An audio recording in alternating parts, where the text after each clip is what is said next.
अस्सलाम वालेकुम नाज़रीन। अली अमीन गंडापुर ने महर बुखारी को बड़ा तहलका खेज़ इंटरव्यू दिया जिसमें उन्होंने बहुत सारे इंकशाफात किए और ये भी बताया कि पीटीआई किन किन लोगों के साथ मुज़ाकरात करने को तैयार होगी। क्या इस्टेब्लिशमेंट के साथ साथ दूसरी करप्ट पार्टीज के साथ भी पीटीआई मुज़ाकरात करेगी या नहीं। अली अमीन गंडापुर के सामने शहबाज शरीफ जिस तरह से खौफजदा होते हैं और नजरें नहीं उठा पाते। आइए पहले उनकी गुफ्तगू सुनते हैं, फिर इस पर बात करते हैं। आप गए हुए हैं अभी सुप्रीम कोर्ट और आप दो बंदे आपके आ भी गए हैं सुन्नी इत्तेहाद की निशान से, मगर इन द प्रोसेस अगर ये इसी तरह चलता रहा तो क्या सेनेट के बाहर धरना देंगे, कोई और स्ट्रैटेजी है, कुछ कर सकते हैं आप, या यू विल जस्ट वेट? हम बहुत कुछ कर सकते हैं। क्या कर सकते हैं? हमने साबित किया है। क्या कर सकते हैं? हमने साबित किया है। मैं तो पर्सनली बिलीवर हूँ इस चीज का कि इंसान की बातों पे नहीं जाना चाहिए, उसके माजी को देखना चाहिए। हम कर भी सकते हैं, हमने साबित भी किया है। इतनी सब चीजों के बाद अगर मैं आज यहाँ बैठा हूँ तो ये साबित करके बैठा हूँ। और जो मेरे साथ जो लोग जिन्होंने मुझे यहाँ बिठाया है इमरान खान को वोट देकर और अपने रिजल्ट तक हिफाजत करके वो आए हैं। क्या कर सकते हैं गंडापुर? धरना देंगे सेनेट के बाहर? क्या कर खान साहब जब इजाजत देंगे तो खान साहब जब कहेंगे, असल में खान साहब नहीं चाहते कि कोई ऐसी चीज हो जिससे किसी किस्म का मुल्क को मजीद नुकसान हो। मैं इस बात पे सलाम पेश करता हूँ उनको। वो हमारे बच्चों की और कौम के बच्चों की सोच करते हैं। वरना खान साहब अगर हुक्म दें तो इस वक्त जो महंगाई की वजह से, हालात की वजह से, मेरे सूबे में जिस तरीके से दहशतगर्दी की वजह से, बेरोजगारी की वजह से, बिजली की लोड शेडिंग की वजह से, और मुझे जो हक नहीं दिया जा रहा अपना, वो हक के जो मेरे सूबे का वसाइल को इस्तेमाल किया जा रहा है, मुझे खुशी है इस पे, लेकिन मेरे लोगों का जो हक है मुझे नहीं दिया जा रहा। तो उस बुनियाद पे अब अगर हम निकलेंगे तो जिस तरह मैंने पहले उस दिन कहा है कि अब अगर हम निकलेंगे और हम समझ जाएंगे कि हमें हक नहीं मिला, इमरान खान हमें कहेगा कि आप निकलो, तो अब जब हम निकलेंगे तो ऐसे वापस नहीं आएंगे। हम अपने बच्चों को गुलाम इब्ने गुलाम नहीं बना सकते। सर, ये वैसे आपने जो पिछले दिनों स्टेटमेंट दी ना, निकलेंगे, हुकूमत गिरा देंगे, कब्जा कर लेंगे, इमरान खान को लेकर वापस आएंगे, ये क्या स्टेटमेंट? 2017 में क्या हुआ था? हम लोग इस्लामाबाद गए थे। हम एक चाह रहे थे कि एक इंक्वायरी हो नवाज शरीफ के ऊपर।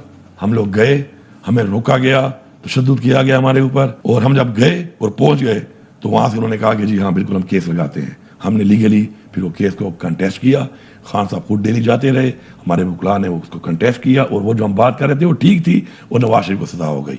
तो अभी जब हम जाएंगे तो हम ये डिमांड के साथ अपना केस लगवाएंगे। और आप लोगों को तो मेरिट्स पे अब रिलीफ भी मिल रहा है बहुत से केसेस में, इंक्लूडिंग खान साहब। आप देख रहे हैं केसेस आहिस्ता आहिस्ता जो मेरिट से रिलीफ का जो टाइम लाइन गुजर चुकी है और इस तरीके से मिल रहा है, वो बस अब इसको आप मेरिट कहती हैं तो फिर मैं फिर कमेंट नहीं करना चाहता, लेकिन मैं समझता हूँ कि न इसमें मेरिट है, न इसमें इखलाकियात हैं, न इसमें कानून की बालादस्ती है। तो आपको अदलिया की आजादी के ऊपर शक है? मुझे अदलिया की आजादी पे शक नहीं है। मुझे अदलिया पे फैसले करने वाले जो लोग हैं उनके मजबूर होने पे कि वो खुद कह रहे हैं कि हमारे ऊपर दबाव डाला जाता है।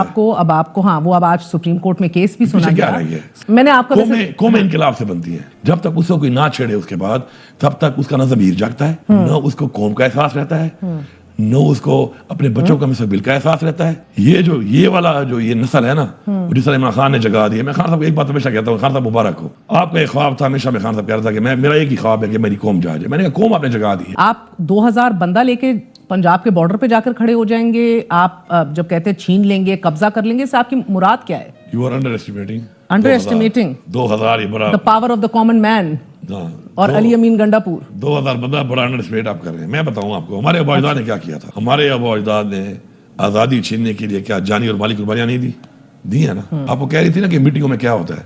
मीटिंगों में ये होता है कि शुक्र है कि हमारी आंखें ऊंची होती हैं, और जिन्होंने किया है उनकी आंखें नीची होती हैं और शर्मिंदगी होती है उनको। ये होता है मीटिंग में। अल्हम्दुलिल्लाह मेरी आंखें आज ऊंची हैं। आप अभी शहबाज शरीफ साहब से जब मिले थे, आंखें ऊंची करके मिले थे? आंखें ऊंची करके।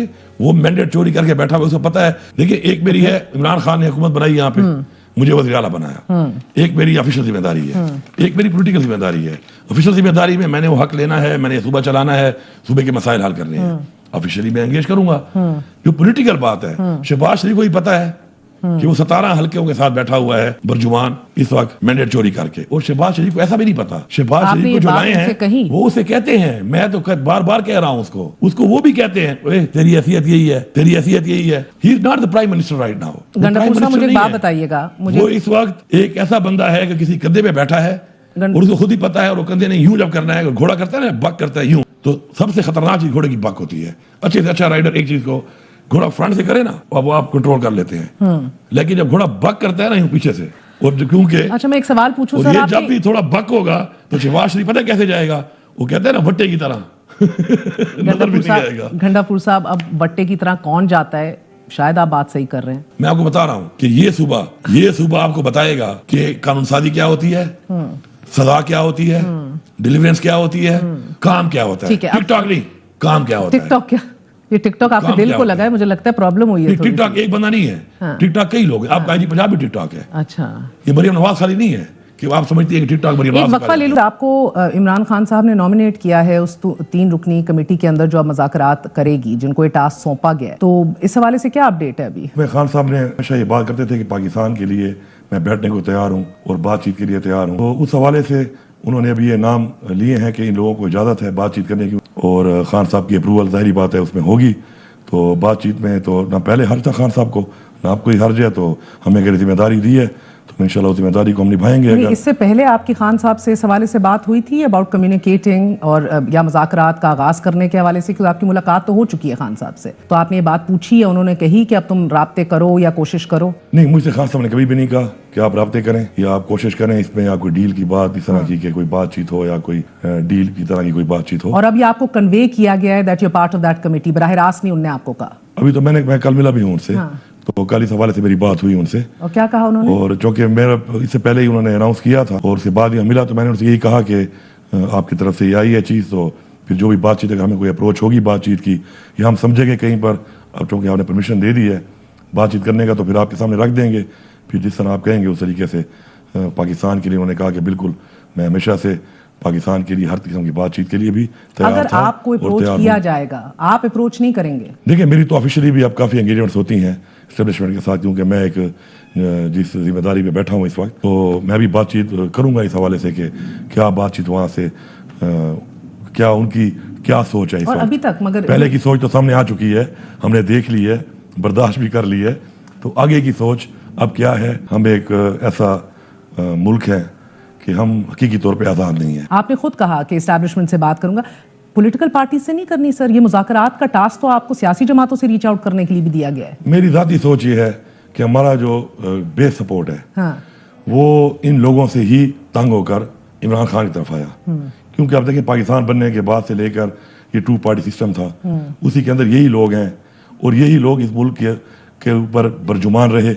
और जो इस मुल्क के हालात बने, जो हमारे पे इतने कर्जे चढ़ गए, जो ये अरबों नहीं खरबों रुपए की करप्शन हुई, इस सब के अंदर यही लोग इन्वॉल्व थे। मैं ये समझता हूँ कि नैब का जो इदारा बनाया गया था करप्शन को खत्म करने के लिए, वो बना हुआ है फैसिलिटेटर, या विक्टिमाइजेशन के लिए वो एक हरासमेंट के लिए एक इदारा बना हुआ है। तो आप बजाय इनसे, वो आप कह काम रहे हैं कि करने आपका के। पॉलिटिकल कैपिटल लूज होगा अगर आप इनसे बात करेंगे तो? लूज नहीं होगा मेरे ख्याल में। हम अगर ये करते हैं तो बेसिकली ये जो कंप्रोमाइज अगर हम कर लेते हैं, तो मैं समझता हूँ कि उसके बाद कम से कम मैं रोजाती तौर पे फिर पॉलिटिक्स नहीं करनी चाहिए। मैं तो छोड़ दूंगा, मेरे पास और बहुत काम है करने को, मैं जिंदगी गुजार सकता हूँ और अच्छे अच्छे काम करके। तो मैं समझता हूँ कि इन लोगों के साथ बैठ के, इन लोगों के साथ बात करके, इन लोगों को इसलिए कि शायद हमें कोई रिलीफ मिल जाए और इस तरीके से हमारा मैंडेट चोरी हुआ है, और इनके फिर अंदर दोबारा मैंडेट चोरी ना हो। इनके अंदर MQM, PPP और PMLN है, ये 3 जमातें हैं। इसके अंदर ये वो जमातें हैं कि जो इनके साथ मिलके हिस्सा रही हैं। मौलाना अगर ये कहता है कि उसका मैंडेट चोरी हुआ है, तो उसका मैंडेट किसने चोरी किया? हाँ। हल्के खुलवा ले। और अगर वो इनके खिलाफ आज भी कहते हैं ना, मैं तो वो आदमी जो कहता हूँ इस्लाह होनी चाहिए, अगर अपनी इस्लाह करके सच बोलता है, ये नहीं अभी का नहीं, शुरू से सच बोलेगा और आता है और कलमा पढ़ लेता है सही वाला, तो मेरे ख्याल में अपने गुनाहों की उसको माफी भी मिल जाएगी पुराने, और उसके बाद वो पॉजिटिव रोल अदा करके हक सच पे सिर्फ इस बात पे ना आए कि मैं फिर कोई डील करके प्रेशर बना के फिर सिस्टम के अंदर घुस के फायदा ले लूं। बातचीत इमरान खान भी अपनी टर्म एंड कंडीशन पे करेगा, जब भी करेगा। वो मेरा लीडर है, मैं उसको जानता हूँ, बल्कि पूरा पाकिस्तान जानता है। वो अपनी टर्म एंड कंडीशन पे करेगा। वो कभी भी कुर्सी के लिए, ओहदे के लिए, रिलीफ के लिए कभी भी वो बात नहीं करेगा। अगर वो बात करेगा तो पाकिस्तान की वजह से करेगा, पाकिस्तान के जो चैलेंज है उसकी वजह से करेगा, पाकिस्तान की आवाम को चैलेंज है उसकी वजह से करेगा। ये क्या टर्म्स और कंडीशंस होंगी, कौन से असूल और उम्मीद? इमरान खान के जो होंगे वो इस बात पे होंगे कि सबसे पहले पाकिस्तान, इसके अलावा नहीं होगी बात, क्योंकि इसके अलावा उसका कोई इंटरेस्ट ही नहीं है, पर्सनल इंटरेस्ट है ही नहीं उसका। पाकिस्तान उसका इंटरेस्ट है, पाकिस्तान की आवाम इंटरेस्ट है। इस टर्म एंड कंडीशन पे कि आगे के लिए पाकिस्तान में रूल ऑफ लॉ होना चाहिए, आगे के लिए पाकिस्तान में एक डेमोक्रेसी होनी चाहिए, और आगे के लिए पाकिस्तान में ये जो चीज़ें होती रही हैं जिससे पाकिस्तान यहाँ तक पहुँचा है, ये नहीं होना चाहिए। नाज़रीन, अली अमीन गंडापुर के मुताबिक इस्टेब्लिशमेंट के साथ होने वाले पीटीआई के मुज़ाकरात ना ही किसी डील के नतीजे में है और ना ही अपने ज़ाती मफादात के लिए है। ना ही इमरान खान को एनआरओ चाहिए। इमरान खान सिर्फ rule of the games set करना चाहते हैं। इस्टेब्लिशमेंट के साथ इमरान खान इन बातों पर मुज़ाकरात करना चाहते हैं कि वो सियासत में बिल्कुल भी मुदाखलत नहीं करेंगे और आइन की हदूद में रहते हुए अपने काम करेंगे और अवाम का लूटा हुआ मैंडेट वापस करवाएंगे। इमरान खान अपनी रहाई के लिए या अपने ज़ाती मफादात के लिए कोई मुज़ाकरात नहीं करना चाहते, क्योंकि ये इमरान खान के असूलों के खिलाफ है। जिस तरह से नवाज शरीफ डील करके इस मुल्क से भाग गया और फिर डील के तहत ही लंदन से वापस पाकिस्तान आया और अब वो खुद तो इस मुल्क पर मुसल्लत नहीं हो सका, लेकिन उसने अपने भाई और बेटी को इस मुल्क पर जबरदस्ती मुसल्लत कर दिया। अली अमीन गंडापुर का मजीद कहना था कि नून लीग को अभी भी होश के नाखून लेने चाहिए और अवाम का लूटा हुआ मैंडेट वापस कर देना चाहिए और अवाम का चोरी किया हुआ पैसा भी वापस कर देना चाहिए, वरना ना तो नून लीग की वफाक में हुकूमत रहने देंगे और ना ही पंजाब में, क्योंकि इनके खिलाफ भरपूर तरीके से इनकी हुकूमत गिराने के लिए आगे बढ़ेंगे। नाज़रीन, जहां तक नून लीग और पीटीआई के मुज़ाकरात का ताल्लुक है, वहां पर अली अमीन गंडापुर का भी वही सेम मौक़िफ़ है जो इमरान खान का है कि पहले ये अवाम का लूटा हुआ मैंडेट वापस करें, अवाम का चोरी किया हुआ माल वापस करें, तभी नून लीग के साथ मुज़ाकरात हो सकते हैं। अदरवाइज नून लीग के साथ कोई भी मुज़ाकरात नहीं हो सकते। अली अमीन गंडापुर का भी यही कहना था कि वो सियासत तो छोड़ सकते हैं, लेकिन नून लीग के साथ इन तमाम बातों के बगैर मुज़ाकरात नहीं कर सकते। दूसरी तरफ जिन लोगों ने अवाम पर और पीटीआई पर जुल्म सितम किया और उन्हें बगैर किसी वजह के जेलों में डाला, आज अली अमीन गंडापुर के मुताबिक वो लोग इनके साथ नजरें मिलाने के काबिल नहीं है। वो इनसे खौफजदा है और इनके सामने सर झुकाए रखते हैं। खासकर शहबाज शरीफ जो 17 सीटें जीते, जिन्होंने अवाम का मैंडेट चोरी किया और जबरदस्ती इस मुल्क पर मुसल्लत हुए और इन तमाम मामले में बेनिफिशरी बना, आज वो अली अमीन गंडापुर के सामने नजरें नहीं उठा पाते। नाज़रीन, उस वज़ीर आज़म की क्या क्रेडिबिलिटी होगी और इख्तियार होगा जिसे अंदर ही अंदर ये पता हो कि वो एक डमी वज़ीर आज़म है और उसका कोई भी इख्तियार नहीं है और उसे जबरदस्ती इस मुल्क पर मुसल्लत किया गया है। जिसकी आंखों में कोई प्राउड ना हो, नजरें झुकी हुई हो, वो अवाम की किस तरह से नुमाइंदगी कर सकता है। नाज़रीन, आपके इस बारे में क्या राय है? कमेंट में जो बताइएगा। अगली वीडियो में मिलते हैं, तब तक के लिए अल्लाह हाफ़िज़।